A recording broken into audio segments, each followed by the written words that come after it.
ହ୍ୟୁମାନ ସାଗର ଦାବି କରିଛନ୍ତି ଯେ ତାଙ୍କ ସ୍ତ୍ରୀ କାଳେ 4 କୋଟି ଟଙ୍କା ନେଇକି ପଳେଇଛନ୍ତି। ମୁଁ କହିପାରିବିନି, ଏ ଭିତରି କଥା କହିପାରିନି। ସ୍ୱାମୀ ସ୍ତ୍ରୀ ସେ ଏକାଠି ଶୋଉଥିଲେ, ଏକାଠି ରହୁଥିଲେ, ଏକାଠି ଖାଉଥିଲେ, ଏକାଠି ଗପୁଥିଲେ। ୟା ଭିତରେ 4 କୋଟି ଟଙ୍କା ସେ ନେଇ ଚାଲିଗଲାଣି, ବଡ଼ ସାଜିବି କଥା।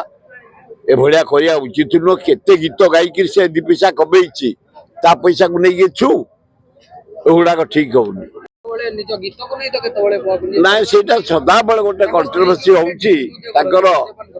ହ୍ୟୁମାନ ସାଗର ସଦାବେଳେ ଗୋଟେ ଝାମେଲା ହଉଛି। କୋଉଠି ଥାନାରେ ଡାଏରୀ ହେଲାଣି, କୋଉଠି ବାଡେଇଲେଣି କାହାକୁ, କୋଉଠି ଗାଡି ଦେଲେଣି କାହାକୁ, କୋଉଠି କେସ୍ ହେଲାଣି କାହାକୁ। ଗୋଟେ ଭଲ ସିଙ୍ଗର, ସିଙ୍ଗର ମାନେ ପୋଲାଇଟ ରହିବା ଦରକାର, ଧୀର ରହିବା ଦରକାର, ସରଳ ହବା ଦରକାର, ତାହେଲେ ମର୍ଯ୍ୟାଦା ବଢିବ।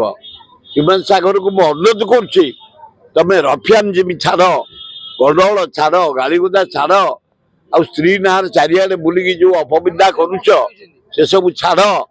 ଗୋଟେ ପିସ୍ ଲାଇଫ ଏନ୍ଜୟ କର।